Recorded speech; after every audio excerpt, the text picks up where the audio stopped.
Hi, this is Josh Marshall from TPM Media. It's Wednesday, September 26, 2007. Yesterday we told you about the Kyl-Lieberman amendment. This is an amendment that would have basically created a backdoor towards authorizing force against Iran. Now, yesterday there were a number of developments, some good news, some bad news. Now, first up, the good news. Yesterday, there was supposed to be a vote yesterday, but there was a lot of resistance based on some key passages in the amendment. Now, if you remember back to our show yesterday, I read what we said were the two most offending passages, items 3 and 4, in the amendment, and actually those two were both stricken from the amendment that was finally voted on today.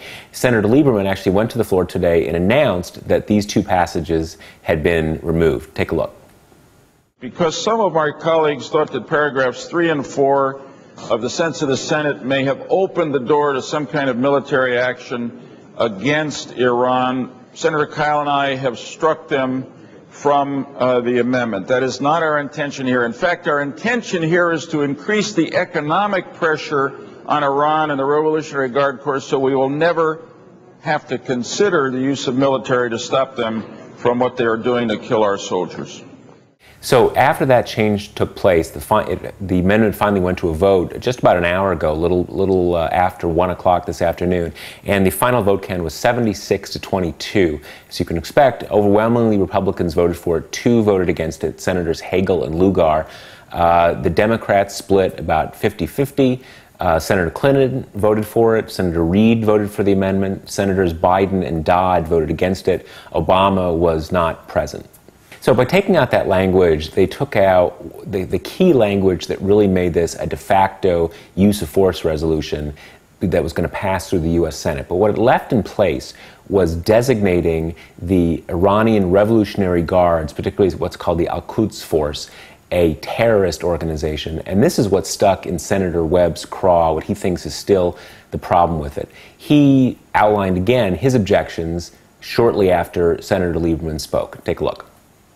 Senator from Virginia. Yeah, Mr. President, I have grave concerns about this amendment. I spoke at length on the floor yesterday about them. We have never characterized an entity of a foreign government as a foreign terrorist organization. If we are saying that the Iranian Revolutionary Guards are conducting terrorist activities, what we are saying in effect is that the Revolutionary Guards are conducting military activities against us.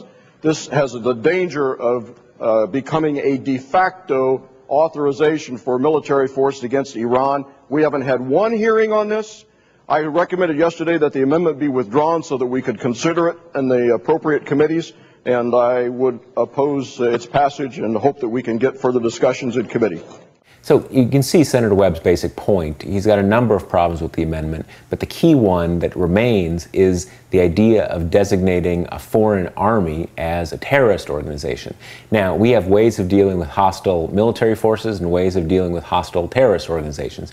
And you can just saying you're not a terrorist organization doesn't mean you're great, doesn't mean you're not a threat, but we have ways of dealing with each. And by muddying the waters between these two, it basically still allows the administration a much more permissive ground to start military action by considering what is, again, a foreign military force as a terrorist organization.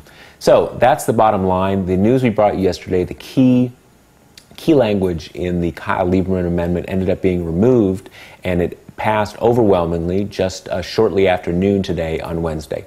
We'll keep you posted on ongoing developments. I'm Josh Marshall from TPM Media, and we'll talk to you tomorrow.